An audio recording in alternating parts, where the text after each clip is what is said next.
Hello, folks. Welcome back to World War II TV. And this story began when my guest discovered his mother's unpublished manuscript. Valerie had lived through the Blitz and rationing and other activities and problems in World War II in London. And Miles set out to get London Can Take It into print. It is a story of endurance, survival, and childhood. But we have a few technical difficulties, so we can't see Miles, but we can hear him. We had an option where we could half see him and half hear him, but we've gone for the option where we can see him. So I'll bring him in. But we'll just have to assume you're there, Miles. How are you today? I'm absolutely fine. I don't exist. I'm just there in AI. Don't worry. It's like the days of the politicians in Northern Ireland when they had to appear through a screen and stuff. It's like you're a very important person. We're not allowed to see your face, but at least we can hear you, and that's the important thing. So before we bring the slides up, Miles, I mean, the thing about the Blitz is and the London experience is that we all kind of think we know it, but actually there aren't that many accounts that are really kind of in circulation that really are from the people who live through it. It's all more your kind of your Len Dayton and your big pictures, big picture kind of point of view of the story. So how excited were you when you kind of discovered this memoir? Well, that's a really good question. I mean, I've invented the phrase battlefield bias because I thought I knew my World War II, but I realized that actually it's really just the movies I've seen and the books I've read, and they all tend to be focused on the battle. So, ask me something on the Battle of Britain, I can answer it. Ask me what somebody ate on rations, and I would say, I'm not really sure. So it was illuminating to me to get this particular manuscript. Let me just bring up a picture of my mum. So here's the last picture we took together. So this is me taking her for, I think, a COVID top-up jab about 4 years ago. And at this point, she was still just about there in terms of body and mind, but actually her health deteriorated quite rapidly after this point. She never wanted to be put into a home. She said, I want to be carried out in a box. And we nearly got to that stage, but right at the end, I put her into a care home because she needed nursing.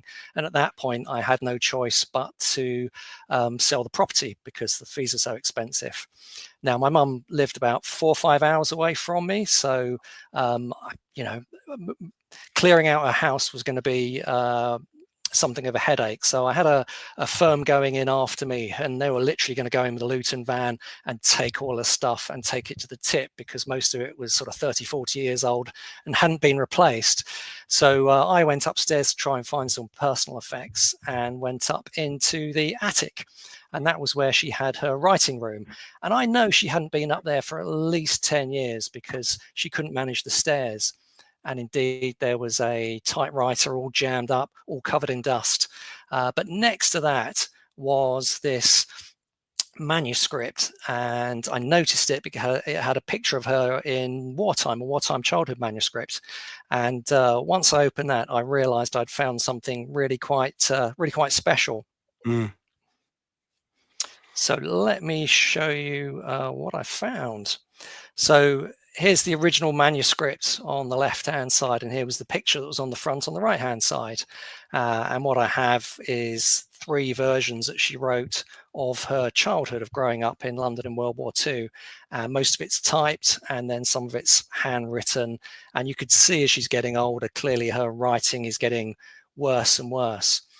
So I read this, and not only was it really well written, it was also, I thought, of historical importance, because the people of that age group, they're going to be sort of 90 plus. There's not going to be many more articulate accounts that can come out from that period. So I then set out to get the book published, and it's really been a journey for me because as we were saying at the start, I know my World War I stuff really well. I was really interested in World War I because both my grandparents served and I had their medals. So, I've been out to the battlefields, etc. That was my thing. But World War II, I was much more shaky on. So it's been really interesting sort of curating the manuscript and going into this sort of world of discovery. So I had to go through all the family photograph albums, and that's where I found, all sorts of interesting photographs from her childhood, which was in North London, in a place called Enfield. And for anybody that doesn't know London particularly well, Enfield is something of a sort of leafy suburb in North London. So, not only during the process of sort of typing up and editing her work, I immersed myself in her story and the war, but, it's also raising questions in my mind of, well, what sort of war did she have? She wasn't in the war. The people who are in the war are the people in uniform. Nothing really much could have happened in Enfield, North London. So here's the finished article on the left-hand side. I've got those distinctive pigtails. There's a scene in the book where she runs out from the Anderson shelter and points up at all the bombers in the sky. So that was the image I wanted. But my poor mum dies before publication, and so I'm sort of left holding the baby, representing the book. And I had imposter syndrome because I didn't know how well it would be received, or whether what she wrote, really was that accurate. But I actually started then to subsequently receive letters, and I haven't had a letter in 10 years. I got letters and correspondence from people who are all her contemporaries. And, these people are early 90s. And they started writing to me saying, I've read this book and it's just so wonderful because it takes me right back to my own childhood. I'd forgotten so many things myself, and your mum's book has helped bring it back to life. And one lady down there is in Florida now. She was a London child, and she said, when my kids ask me what the war was like, I shall just give them your mum's book. Wow. I mean, and the thing about children is that they're incredibly resilient, and they can move from, being very, very down to very, very up pretty quickly. And, people are already mentioning in the sidebar films like Hope and Glory, and things like Empire of the Sun with Christian Bale out in the Far East, and that kind of up and down aspect of it, because yes. everybody who didn't live through the war has a collective memory of thinking they lived through the war because of the Battle of Britain film, because of the Blitz spirit and those sorts of images and the clouds and German fighters over St. Paul's Cathedral that we all sort of have in our collective memory, even though in our case, you and I, we weren't born till decades afterwards. But the children, I think we'd all assume that there's lots and lots of tragedy and sadness and bombers coming down, but there'd also be lots of laughter and lots of coming together and lots of family spirit. So, take us, well, I know you're going to take us through the slides. I'm assuming it has a bit of everything. Yeah, it's definitely bittersweet. And I also think there's a sort of slight male-female split as well. We do have those images in our mind of boys scrabbling over bomb sites, looking for shrapnel and finding it all jolly exciting. But my mum was pretty terrified throughout, and most of the females I've spoken to who are in that sort of 90+ age group all talk about being scared a lot of the time as well.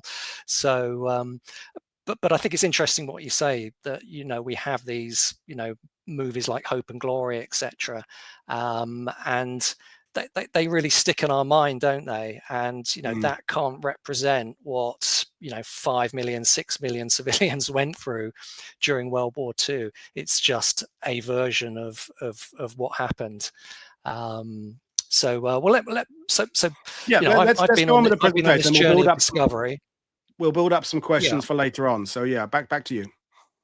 Yeah. So what I want to do in the next section is really sort of explore some of the themes that I found really interesting when I was curating her work, and also challenge some of the stereotypes we've just been talking about that just get repeated endlessly in the films and Netflix dramas, movies, etc. And I think, Paul, if I hear you say I never knew that once or twice this evening, then I feel like I've done my job with this presentation. So my starting point then was, I knew my parents had both been in London during the war. I knew my mum had been in Enfield. And to me, it's like, well, surely not a lot happened in Enfield. So my starting point was to say, you know, how many bombs actually fell in that particular area. So let's just go back one. There we go. So I've got this wonderful slide from a company called Bombsight, who are based at Portsmouth University and did this with the National Archives. And what they effectively did was map every single bomb strike on Greater London. So during the war, every bomb was logged by somebody, and everybody was sending in these reports, etc. So they all appear in the National Archives. So they've created this fantastic map. So the first thing you see is, you know, London got absolutely hammered in terms of bombs that dropped. And by the way, quick caveat, you know, this is all very London centric. That's where my mum was. I'm looking at it through the lens of London. It's not meant to be disrespectful to anybody in, you know, Liverpool, Coventry, or anywhere else who had their own blitzes and terrible times, etc. But I will be talking about London. So that is the sort of wider bomb map. And then what I did was a deep dive into where my mother lived. So here we are, and this is actually reproduced in the book itself. So this is the Enfield area, and each dot represents a bomb or a multiple set of bomb strikes. And then what I've done is I've dropped an arrow, which is about a third of the way up, and that literally points to the street where my mum lived throughout the Blitz. So 8 months of the Blitz. And these are all Blitz bombs, by the way. So you can imagine that, you know, many of those bombs are simply walking distance of her house. Yeah. And indeed, you would have heard every bomb drop and the thuds and the detonations in that whole area, because nothing there is more than, you know, sort of 2-3 miles away. So it must have been absolutely terrifying during the Blitz to have that happening around you. And interestingly, in my mum's memoir, the thing that she says is just as frightening or more frightening than the bombs dropping itself, and that's the anti-aircraft fire. So every time there's a raid, there's batteries of ACAT guns blazing away. And so you've got, you know, constant boom from the ACAT guns, you know, resonating through your house, your shelter, wherever you are. And as a, you know, 8-year-old, 9-year-old child, you've got no idea what's incoming, what's outgoing. And then she also talked about how what goes up must come down.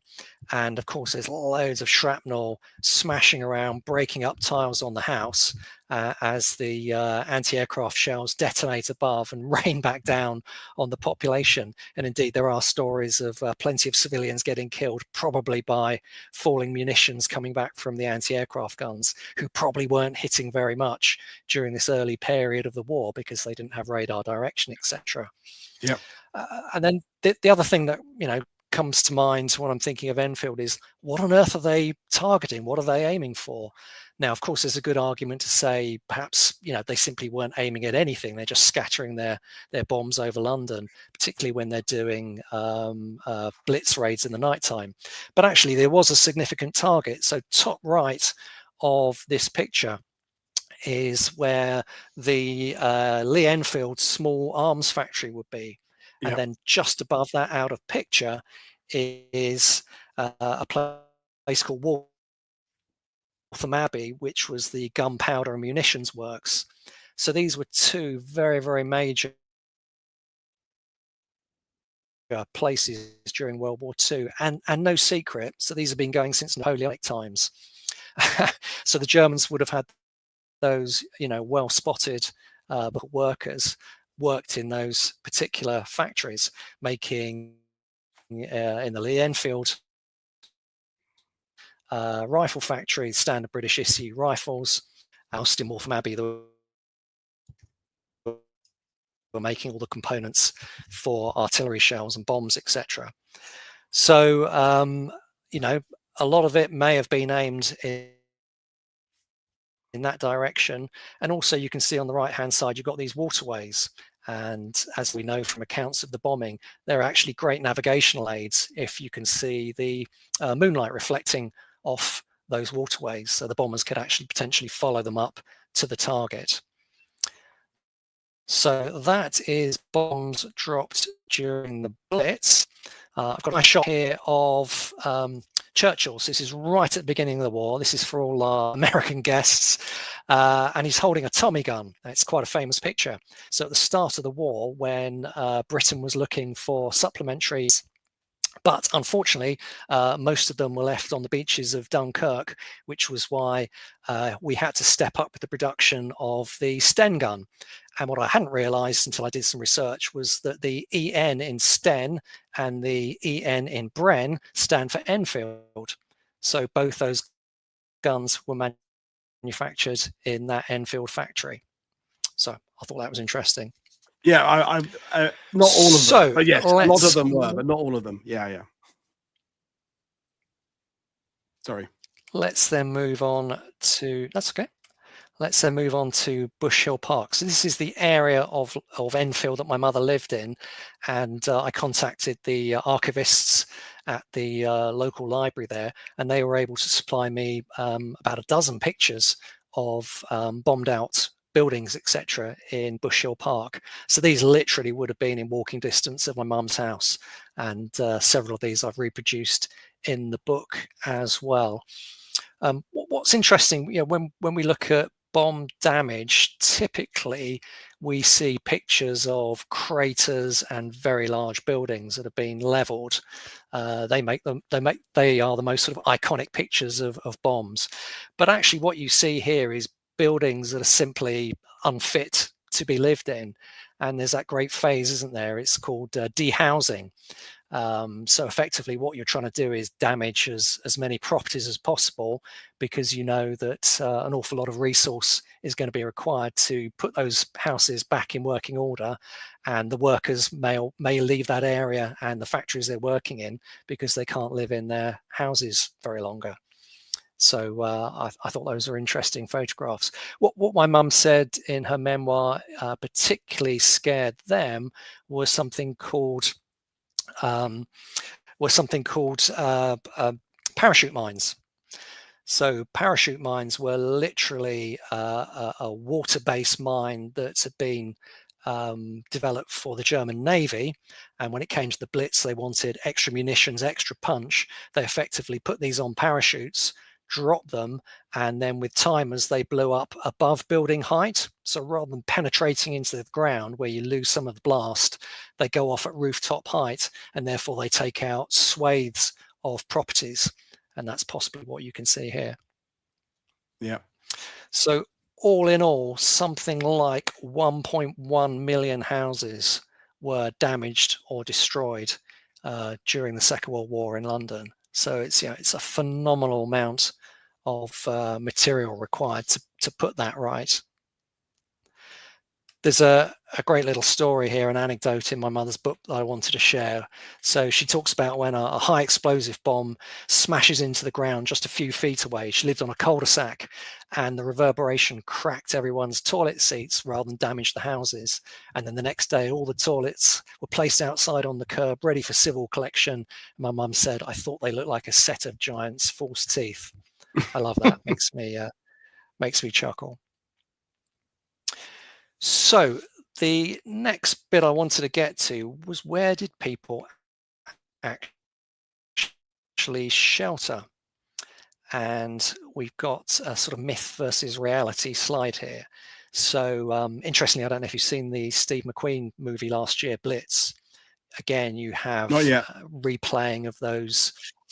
Yeah, it's not a great film, but there's some good sections in it. But it's got the typical stereotypical underground scenes of people sheltering the underground, and frankly, that's where I thought that most people were sheltering. My mum spent 8 months of the Blitz in an Anderson shelter. So Anderson shelters, really interesting contraptions, because they're really just sort of dugouts from the First World War, but highly effective.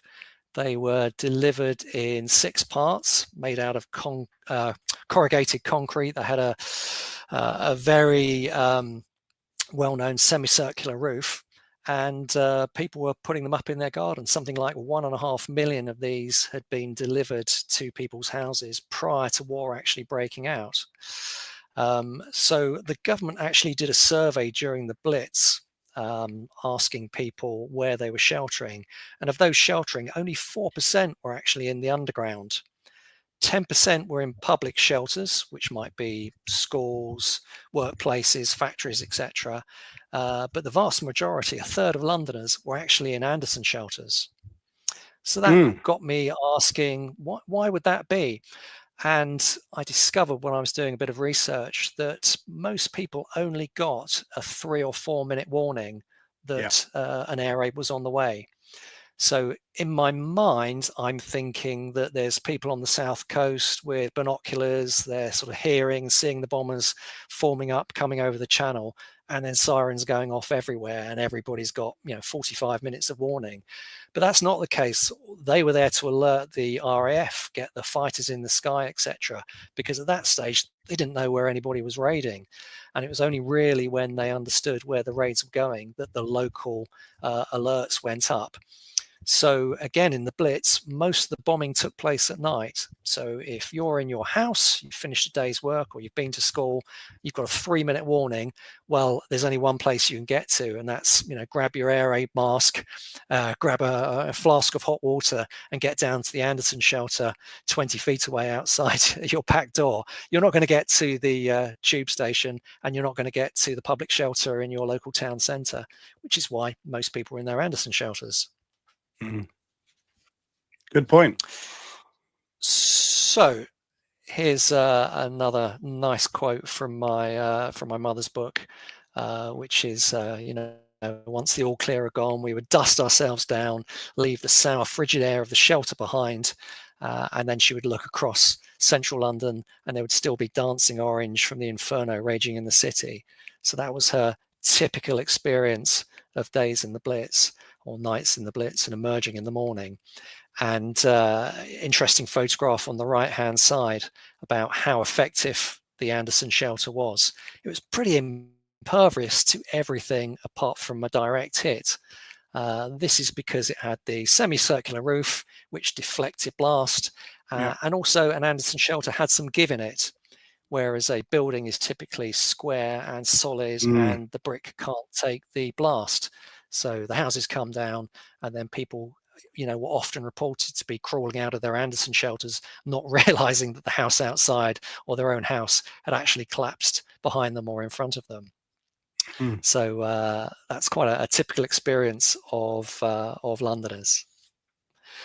So I said at the start, I'm a bit of a World War I enthusiast, and I just wanted to share these photos. So Anderson shelters, they weren't new technology. This is proven technology.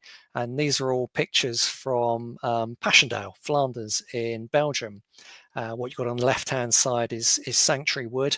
This isn't a frontline trench, but it's a recreation of a second line and third line trench. And really the only way to protect yourself from shrapnel shells in the First World War and the lead balls that would rain down is to have some sort of roofing. So the soldiers knew all this very well, and certainly in Flanders, where you couldn't dig very deep because of the clay and the waterlogging, they invented ways to create roofing over themselves, which is why you've got those corrugated roof panels. And they were known as elephant iron or elephant huts, presumably because they were strong enough to take anything, including an elephant. And on the right hand I'm side, assuming that was never put to the test in Flanders. I assume they didn't actually bring in an elephant to give it a good walking over to check it. I suppose it was just based on the theory that it was elephant proof. But yeah. Yeah, I have seen some footage of an Anderson shelter being tested with a 500-pound bomb, and a lot of that was put out through newsreels, etc. They were quite keen to reinforce the fact that if you built your Anderson shelter well, if you banked it up with earth and soil and sandbags, that you were pretty safe apart from direct hit. And this footage of this 500-pound bomb going off nearby is a good example of how they demonstrated it. But yeah, my understanding is the Anderson shelter saved an awful lot of lives. whereas the Germans didn't have an equivalent, and so potentially they had higher casualties in the air raids that they then suffered in return. And of course, who were the people doing the digging of the Anderson shelters? It was my mother's father, my grandfather. He'd served in the First World War, so you can imagine, only 20 years previously, he'd been in Flanders. He'd been digging these sorts of trenches, ditches, dugouts, etc., to save his own life. And the poor guy in his 40s is having to do it all over again in the Second World War. So spare a thought for that generation who had it twice. Yeah. So we've spoken so far, and the maps I showed you are all about the high explosive bombs that landed on London, but we shouldn't forget the good old incendiary device. So interestingly, there's no numbers or mapping of incendiaries that fell on London, but really good example, the wildfires that took over areas of Los Angeles only a few months ago shows you that even with the modern fire brigade and technology, once a fire gets to a certain level of intensity and spread, it's very, very difficult to put it out.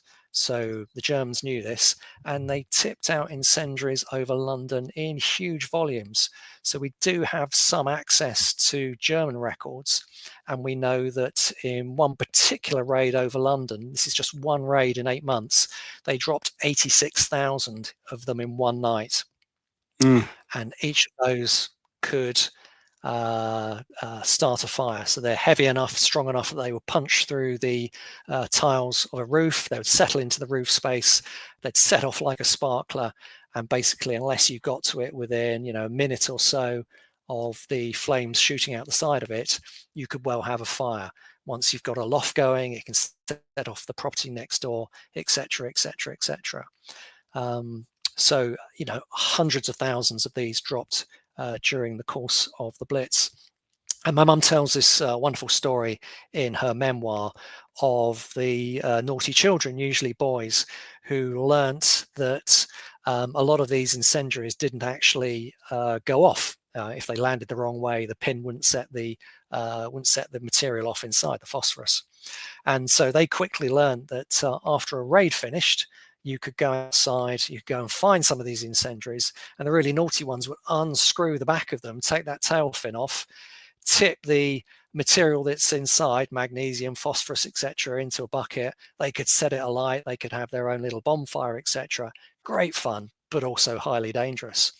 So my mum tells this true story of a child being dragged onto stage who had managed to blow himself up in the Tottenham area, and this child had burns all down the side of his face and 2 missing fingers, and this snivelly child was paraded before the school, and the teacher said, "We keep telling you not to play with unexploding munitions. Look what happens if you do." And this kid was being dragged around from school to school just to make an example of him. Poor kid. I mean, story. Burnt and then used as an example of how poor kid. I feel so sorry for him. Yeah, so my mother was rather traumatized by seeing that firsthand. But of course, what you needed then to counteract these incendiaries, which were dropping all over the place, was a volunteer civilian defence force, and that was made up effectively of people doing firewatch duty. So there's a great anecdote in my mother's book where the local firewatch wardens knock on her father's house, her house, asking him to volunteer to do firewatch duty. And I'll just bring up the quote here. So he coughs up phlegm from his mustard gas lungs into a tissue and basically said, "I've already done my bit in the last war." He was having none of it, his face a mask of defiance. "I'm not clambering over rooftops, putting out fires with just a stirrup pump. Find somebody else for your damn fool's errand." And I love this because it just shows that there was another side to Londoners all pulling together. And again, I don't want to be disrespectful to the huge numbers of people who did actually volunteer. Some of them lost their lives doing this type of duty in the Second World War, but I do think it creates a nuanced picture that actually, you know, people were stuck in London. They had nowhere else to go. They were afraid that if they left their houses, that their neighbours would basically steal all their things. And therefore they were tied to their jobs and tied to their lives in London. But ultimately, most of them were looking after number one. And, you know, my grandfather, he'd done his bit. He didn't want to do anything else in this war. So he was a belligerent bystander. But, you know, you've also got, you know, tens of thousands of pacifists, you know, people who are strongly Christian, communists, trade unionists, all sorts of people who just basically didn't want to play ball, which is clearly different to the propaganda of the day and, you know, how we like to see it. Yep, absolutely. Yeah. So at this point, you know, we've talked enough about death from above. I want to pivot and talk about something else that I found really interesting in her memoir, and this is this. There's a phrase in her book that waves of bombers were replaced by waves of illnesses. So I just found this really interesting because there are lots and lots of reference throughout her memoir of people getting and dying of infectious diseases, and indeed, you know, at points in the book and points in the war, you get the impression that my mother, you know, is just as afraid of catching some really nasty illness as she is of being bombed or invaded by the Germans. And again, that's sort of counter to the narrative of what it must have been like living in the war. Surely you're, you know, looking over the channel, waiting for the bombers, waiting for the invasion force to come in. So, you know, in my mind, when I think about sort of infectious diseases, and I think of my sort of GCSE history lessons, I'm thinking about typhoid and cholera from the 19th century, and all these things, they've been eradicated. They don't exist, surely. But actually, the major cause of death during the Second World War period were infectious diseases. It were killers like tuberculosis, pneumonia, etc. The children were all going down with diphtheria and measles and scarlet fever, etc. So my mum writes about all this, and you know, people on this may be better informed than I am, but I found it staggering because I just hadn't appreciated that all that was going on. So, you know, today we all think about, and the biggest killers are cancer, heart attack, and stroke. Back then, those diseases only made up a third of the deaths at the time. So there's an awful lot of other things out there that were killing people.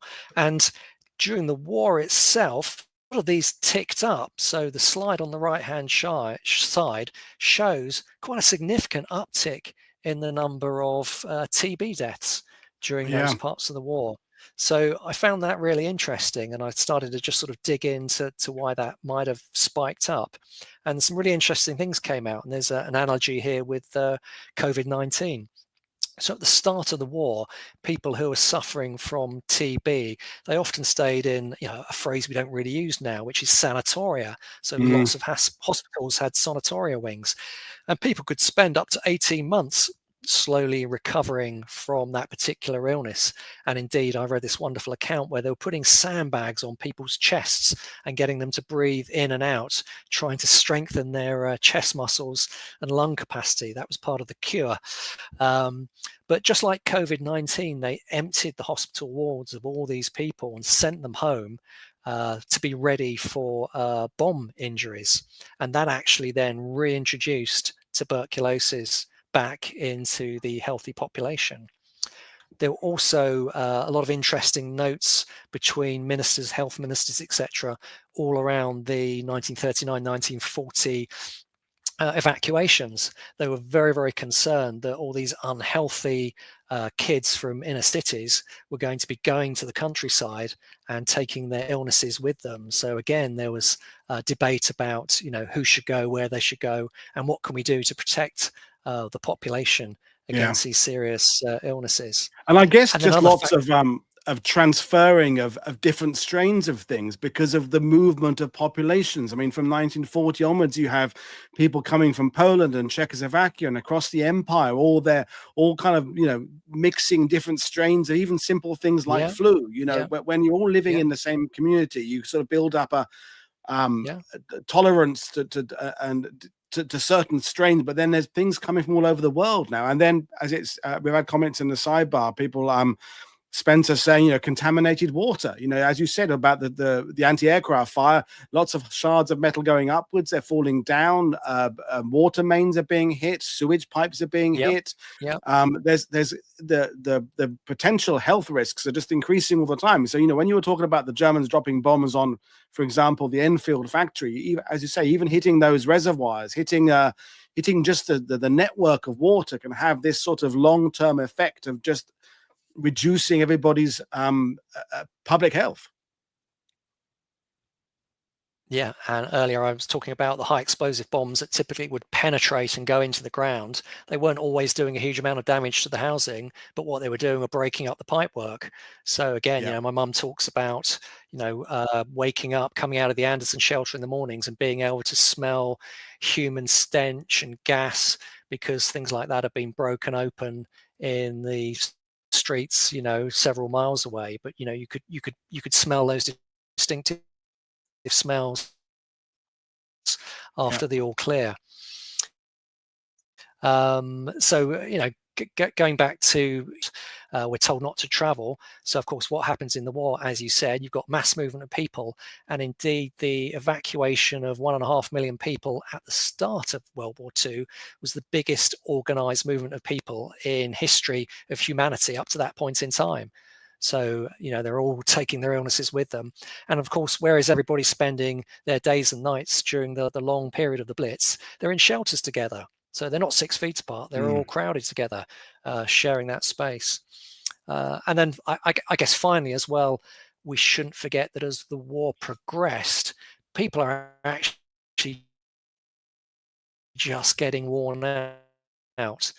They've had, sirens waking them up and down in the night, particularly if you're in London. You've had your Blitz, you've had your tip and run raids, you've had your baby Blitz in 1944, V1s, V2s. So, the amount of sleep, the amount of night shifts people are pulling because of factory work, all that is going to have an effect on people's health, which means that they're more likely to get these communicable diseases. Yeah.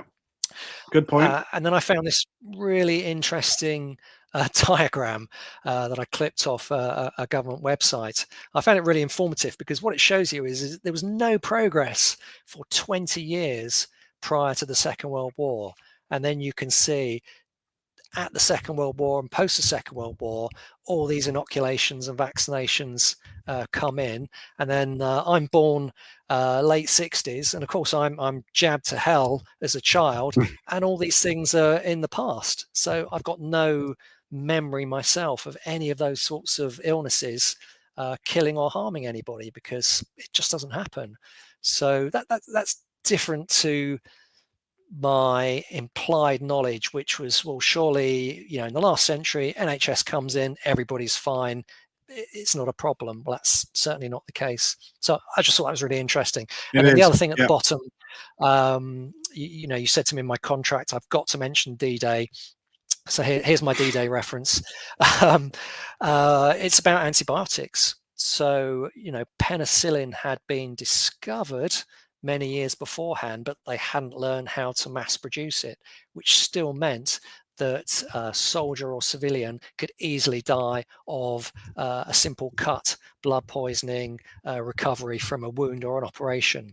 And interestingly, only 6-7 days ago, some notes were released on the internet, handwritten notes from Churchill, where he's berating his ministers and writing about, when's the penicillin coming? Where's it coming from? How can we get the Americans to deliver more to us? And then there's this quote here from Professor Fraser in the UK, who was part of this sort of inner circle. And you can see the date. This is right before D-Day. Yep. And this is basically saying, right, we've got the batches that we need. We're going to have it for D-Day. We're not going to lose as many lives as we think now. But sorry, there's nothing for the civilian population. So just in terms of that soldier versus civilian risk, if you get a cut, blood poisoning in World War II on the home front, you take your chances. Yeah. That is really revealing that. Yeah. And I have something else that I found also incredibly interesting. This is smog. So just for those that aren't aware, smog is a word made up, a combination of smoke and fog. And basically, Londoners used to call it pea soupers. And in my mind, this was something that, goes back to, sort of 19th century, industrialization, etc. I hadn't fully appreciated that smogs were actually still part of city life during World War II. So my mum writes a whole chapter and a whole section on a smog she went through. And it's believed that smog was particularly bad in the Second World War for a number of reasons. Firstly, you've got the factories and the power stations running 24/7 because of all the war work that needs to be done. So they're just pumping out more toxins than before. You've also got all that bomb material and explosive material, which again is something really nasty and toxic that gives off. You hear that talking about sort of battlefields in different countries and how it sort of poisons the earth, etc. Well, clearly, if you've dropped thousands of tons of bombs on London, you've also got all that chemical matter still residing both in the soil and in the sky. 1942 was one of the coldest winters on record. My mum talks a lot about how awfully cold it was, but that forced people to burn more coal if they could get it. Remember, coal was being rationed. And there's actually an anecdote in my mum's memoir where she talks about her dad just walking into the lounge, taking down one of the shelves, mumbling something like, "Well, I never liked this anyway," and cutting it up and feeding the fire that night because they didn't have another allocation of coal due for a period of time just to stay alive. And then finally, there's evidence that the quality of the coal or the coke being given out to households, particularly in the cities, was of a very poor quality as well, which then meant that more noxious smoke is coming from it. So, in my mum's book, she talks about something, that creeps into the house. It's green, it's yellow, it bores into your lungs, you can taste it. And her poor father, who had been gassed in 1918, he had very weak lungs because of the mustard gas. He had to stay indoors. He couldn't go outside during a smog. So my mum, who's still only sort of 10, 11, is running out to go and do errands, to go to the local shop to go and get food for my parents because they can't leave the house because his mum's got bronchitis and he's got this mustard gas lung. So she talks about that combination of a smog outside and then a blackout. Can you imagine it? You literally cannot see more than 2 or 3 feet in front of you. I just can't imagine what a winter would be like when one of those sorts of smog descends. And there's also a nice little anecdote as well in her story about next door neighbours. So living next door were a bombed out family from the East End who'd been relocated to Bush Hill Park. And there was a lad next door in his 20s who was quite disabled. And my mum said that during the smog, she noticed an ambulance coming round and carting this disabled lad off to a hospital, presumably because of breathing difficulties, and he never came back again. And her parents told my mum that he'd probably gone back to live in the East End, not actually telling her the truth of what probably did happen, that he was one of many tens of thousands of people that effectively would have been, finished off by the effect of smog on top of your TB and everything else that's going around in winter. Wow. So yeah, smog in World War II. I just hadn't thought of it as a factor. Yeah, brilliant stuff. So I wanted then to move on to evacuation. So I think, collectively in our minds, we all know about Operation Pied Piper. That's the organized movement of people at the beginning of the war. 4 days dedicated to moving 1.5 million people out of London. Buses laid on, trains laid on, everybody get their labels on round their necks, and they're often going in cohorts arranged through their school. And of course, some go to the USA, some Canada, etc., prior to the point where the U-boats start sinking those boats. And obviously, there's some terrible stories associated with that. That's really what we think about in terms of evacuation. What I hadn't realised was that there was another mass evacuation in 1944, and this was when the V1s started to hit London, and that included my mother. So my mother, at that point in time, was evacuated to Lincolnshire for several months. And what my mum's memoir really opens the lid on is the sort of cracks starting to appear in the Blitz spirit. And indeed, I read somewhere else that the suicide rate spiked up quite dramatically when the V1s hit. So I think this is worth a bit of a deep dive. So what we've got here is an image from English Heritage. That's Mile End in the East End, and that's where the first V1 struck. But what I want you to do, Paul, is look at the date. It's the 13th of June, 1944. It's 1 week after D-Day. So in my mum's book, she talks about the joy and the exuberance of D-Day. D-Day was a massively celebrated event for her as a school child because it signaled it's the start of the end of the war. We know we got the Americans here, but now the Americans are really going to action on our side in France. You can start to taste victory. And she said that all the boats up and down the Thames and on the waterways, they were all sounding their horns in celebration when the news was announced on the BBC that D-Day had actually commenced. So juxtapose then the V1s then hitting a week later, and it's a terrible tragedy because again, these primarily are aimed at London. London's expected to take it again. And there was this state of blackout by the government. They didn't understand what was happening. They didn't want people to worry or panic. They were trying to understand what it was that they were dealing with.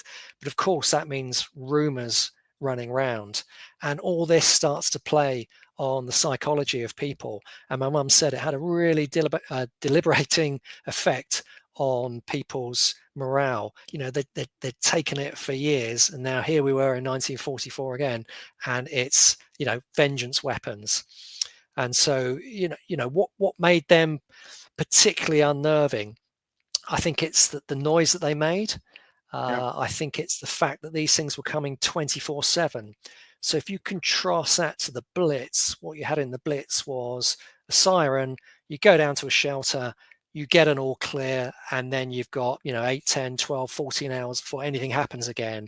You can feed yourself, you can go shopping, get some food, go to school, go to work, etc. And then it's sort of repeat when the raids start again the next evening. And that's a pattern people got used to. But what you've got here, what my mum talks about, is just this constant noise of these V1s coming over, and her brain sort of not letting her go to sleep at night because you're just worried that this one's got your name on it, to use that old cliche. And the V2 So, even worse. The V1, at least to some extent, there was some noise and there was sort of some reaction to it. But we did a show about the V1s and V2s last year in June, and my guest Steve was saying that that London and the other cities like Liverpool had got a system in place, as you mentioned there, with the air raid precautions. There was the fire services, everything was working with the system, and people were sort of comforted by the fact there is a series of things that will happen, and there'll be an air raid siren, there'll be this, you'll move to the shelter.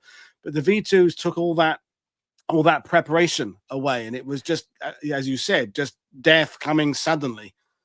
Yeah, exactly. And I think in the Blitz, etc., that sense that if you follow the rules, if you do what you're told, if you bring your gas mask with you, if you go down to a shelter, you should be okay. You'd just be terribly unlucky. Whereas I think it's just the sort of the randomness of the V weapons that really just come across as just spiteful, because at that point in the war,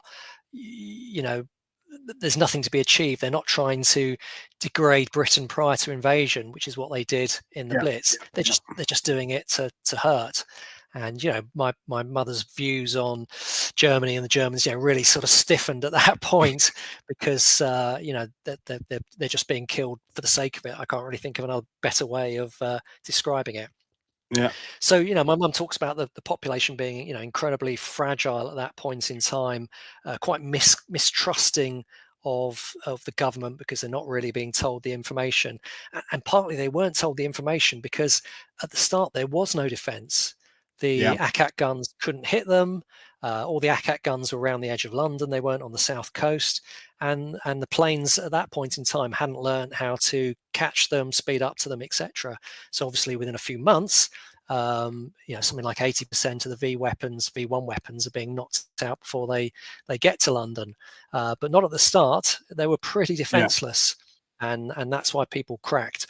So my mum, in terms of herself, she talks about biting her lips until her lips bleed. She talks about waking up in the morning and realizing that she's bitten holes in the sheet. Obviously her nerves are gone, and she distinctly remembers the phrase that her parents used to discuss her situation. They said she'd become unnerved, which I think is a wonderful phrase from that period. And basically they just bundled her off to Lincolnshire. A friend of a friend of a friend said they knew somebody that could put her up, and off she went. She had an hour's notice to pack a bag, and she was just sent off on a train. And the stats show that something like 80% of the people that were evacuated in the 1944 period, they did it unofficially. So again, you've got 1.5 million to 2 million people vacating the city. They're just all wandering off. The government can't get a handle on this. They've not planned for another mass evacuation, so people just set off. And a really interesting fact about the depopulation of London: apparently it was only 10 years ago that London's population got back to its pre-World War II levels. I thought that was fascinating. Yeah. You just always assume it's a massively busy place, don't you? But clearly it was even more massive back in 1939. Wow. Yeah. And then another picture here I've got curated actually in my mum's book. This is the V1, V2 strikes on Enfield. And again, I had no idea that they were hit so many times in that particular area. You think of it being central London, South London, Croydon, and the bomb alley, the run up to London. But those are nearly all 1-ton devices that have hit those areas. And again, incredible. She's back for the V2 strikes because she was only evacuated for a few months. So she was in Bush Hill Park when those V2s were hitting, and she talks about everybody hearing the terrible rumble. Everybody knows what it is, and then listening to the heavy recovery vehicles trundling up the Great Cambridge Road on their way up to try and pull apart masonry from human flesh. Some wonderful prose to describe what was going on during that particular period. And I'm not going to lighten the subject, I'm afraid. We're going to another grim area here, which is the liberation of Belsen. But this is really, really interesting. So as most people will be aware, Belsen was liberated in, I think, April 45, primarily a British occupation in terms of the liberation, the medical care, and effectively, the maintenance of that camp in the months thereafter. But what makes Belsen particularly important for the British public is that the BBC went in with that first wave of troops. And back in the Second World War, just in case anybody wasn't aware, there was no television. So I just have to say that there was no television. So people got all their information from radio broadcasts, newspapers, obviously still pictures, and the cinema. Those were where everybody got their information from. So the BBC did actually do a broadcast. I think it was the famous Dimbleby who broadcast over the radio. But he's still describing something. Nobody has actually seen the pictures. But what my mother actually talks about is her going to the cinema with her father who'd been a First World War soldier and disabled by mustard gas. And back then, 25 to 30 million people a week, 25 to 30 million cinema tickets a week were being sold in the UK. It was the core entertainment. It was just about the only thing that wasn't shut down in the course of the war. So people still loved the cinema. And what they presented were 2 films with a newsreel in the middle. And what my mum describes is as a young child being totally unprepared for this newsreel, which is the first time that people had seen moving images of what was going on. And I'm just going to knock on this slide and put it forward here, and I just think it's worth reading out because it's so moving. It says, here in the comfort of the Savoy Cinema on Southbury Road in Enfield, I sat spellbound. I saw through pained eyes those indelible moving pictures of bulldozers pushing emaciated bodies into piles. Other human skeletons staggered like puppets before they too fell. The war might be ending, but I realized that things were no longer as easily defined as winning or losing. That's an incredible bit of prose and image. And later on in that chapter, she's talking about people leaving the cinema in tears, people complaining that this was being shown. And then she talks about looking her staring at the screen, and she says, my father had been in the trenches in the First World War. He'd seen Tommies drowning in mud. He'd seen people choking on mustard gas, and she thought, where else in his mind can he store these new images? How can somebody be expected to live through and understand and take those images in? So it's I have to say a slightly more amusing but odd anecdote. I actually worked for 3 months in Enfield, and I went once to the Savoy Cinema and I watched Teenage Ninja Mutant Turtles back at 1990 in that same cinema. And it was only when I was looking at her book and editing it, and I realized she'd named the cinema, and I thought, crikey, that's where I'd been in the 1990s, watching some utter nonsense. And here I'm reading her about watching The Liberation of Belsen. It's incredibly sobering.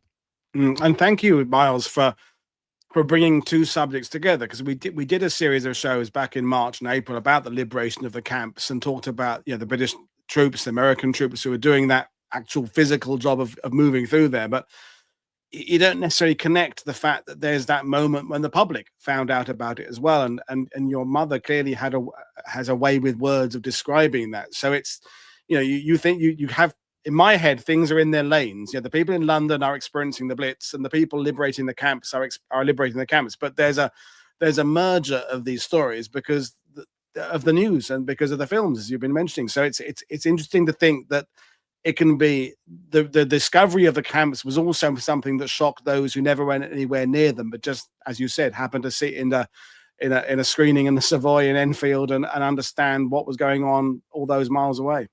Yeah, and as well, Paul, that we believe, don't we, that the senior politicians had some knowledge of death camps and concentration camps, but they just simply knew they couldn't do anything about it. The best way to liberate the camps was to win the war. That was their attitude. But that was probably contained within, maybe only a few dozen people, had some understanding of what was going on. But the idea that, maybe 25 to 30 million people in a week are suddenly sheep dipped into this imagery, and why would they show it to children? I mean, it must have been quite traumatizing to see that. Well, clearly she was scarred by it, because when she wrote the book in the late 70s, she vividly remembers that imagery. But it's an important story within the book. But I'm sort of coming to a close now. It's not all doom and gloom. So whilst my mum suffered greatly during the war period, she gets through it. She gets a love of drama, a love of the arts. She gets to go on stage, and she becomes an artist like her father, my grandfather, who was suffering with his lung damage. So she had a good life, but it was deeply affecting. And even in my childhood, I my parents were always talking about, don't throw anything away, it might come in use. You can't leave any food on your plate, not because of the starving children in Africa. It's because, during the war, I hadn't seen a banana for 6 years, and etc., etc. So, their stories, shaped, my childhood in some way, shape or form. But, ashamedly, I have to say, I wasn't interested in their stories. They weren't soldiers. It wasn't interesting to me. So it's been, a fascinating journey, learning about her life.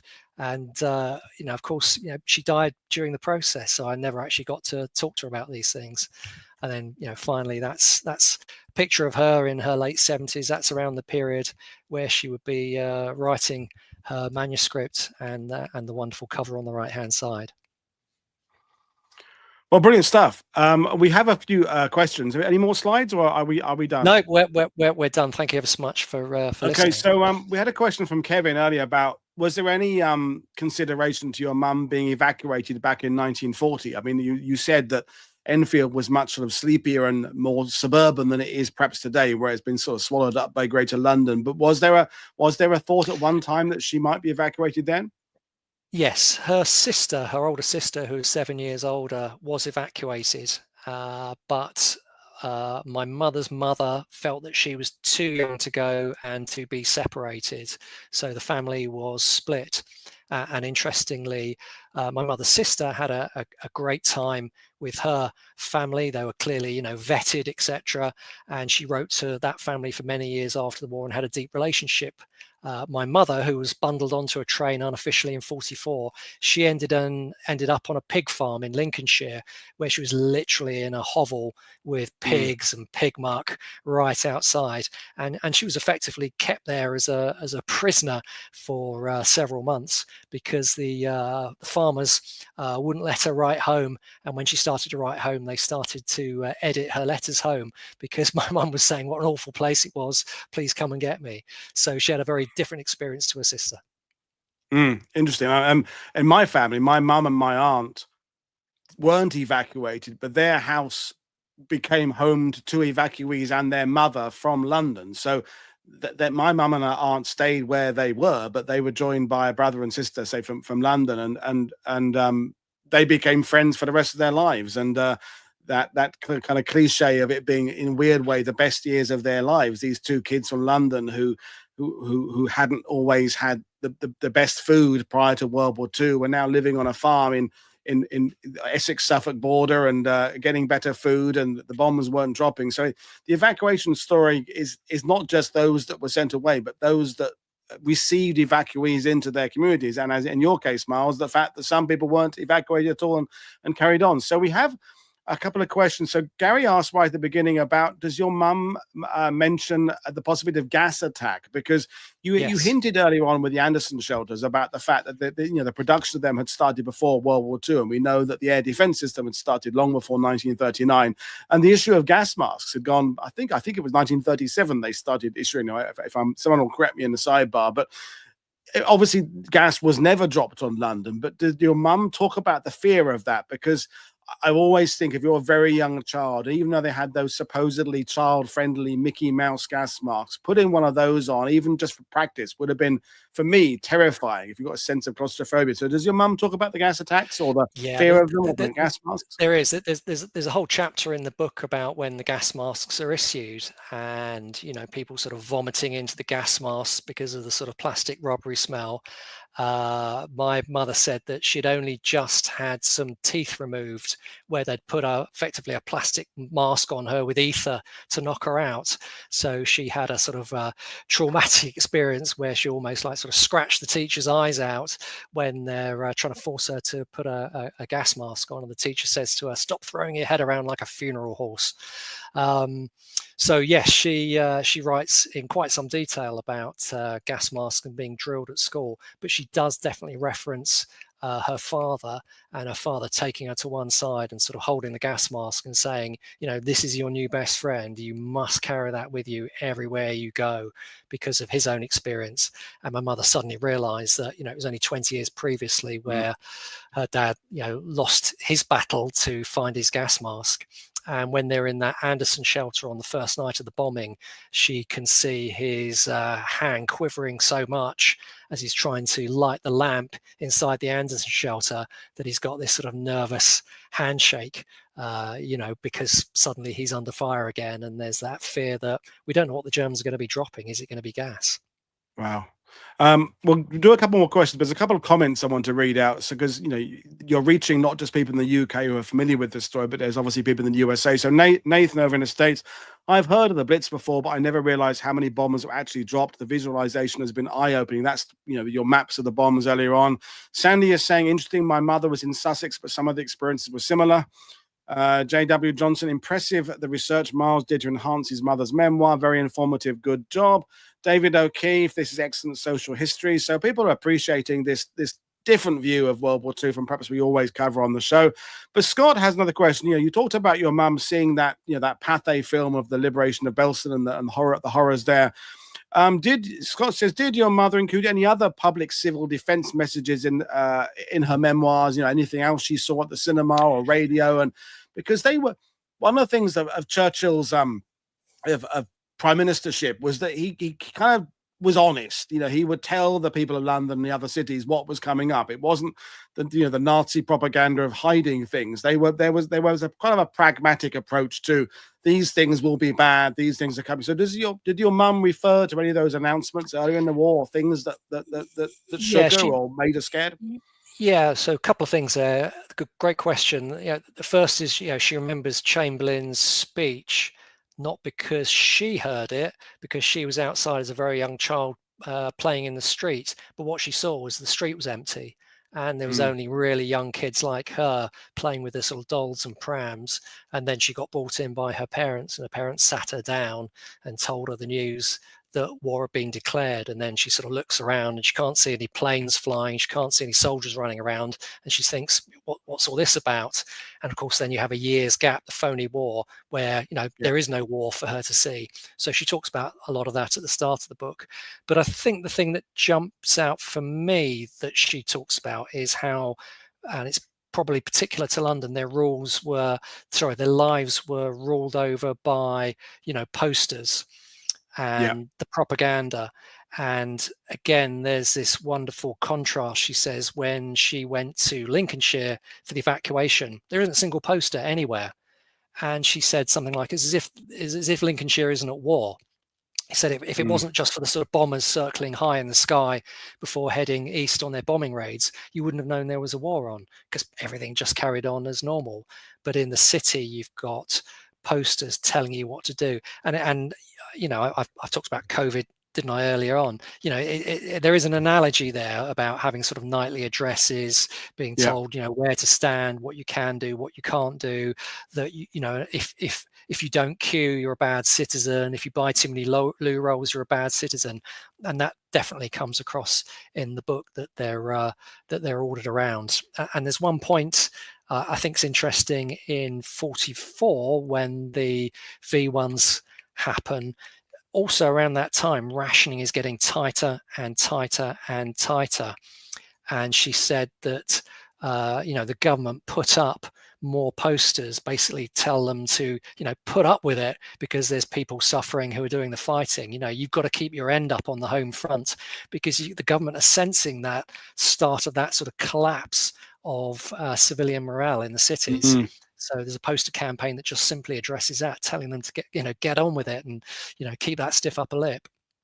Thank you very much for that. And then there's a couple more comments I'll read, then I'll put one more question. So Tony is saying, a truly moving account. My mum was much younger, but had been evacuated to the countryside. She's since passed, but I'm sure she'd have nodded along with Miles's measured words. Thanks for this. And Spencer's referring to that bit about, your mum seeing her father, your grandfather's kind of tremors about the gas. And so that's quite a striking image. And I think, that some diaries from World War II are just sort of, well, got up, did this. Your mum clearly had a way with words, and your website says she had some articles and things published during her life, writer, artist. So she had an ability to obviously notice things and communicate them very well. good question from William, which I'm going to kind of rephrase. William was saying, other than the evacuations, what efforts were made to provide some sort of level of normalcy to children, teenagers during this time? Not every family had the fortune to leave the city. So sort of tailoring that to your mum, did she talk about anything she would do to try and make her life seem more normal? Or are there anything her parents or her friends or the school or the community to kind of try and keep things, ordinary in between all the bomb raids, in between the sirens blaring? Were there attempts? Obviously, there were attempts to try and keep life going. Did she talk about anything particular? So I guess the most obvious thing is, did schools run or did schools shut? And certainly at the start of the Blitz, it's a bit stop-start. There didn't seem to be any directive from government. It was almost left down to local authorities, local areas, and local schools to make that decision. And they may have been making that decision simply by how good their own shelters were for that particular school. So she talks about a stop-start education.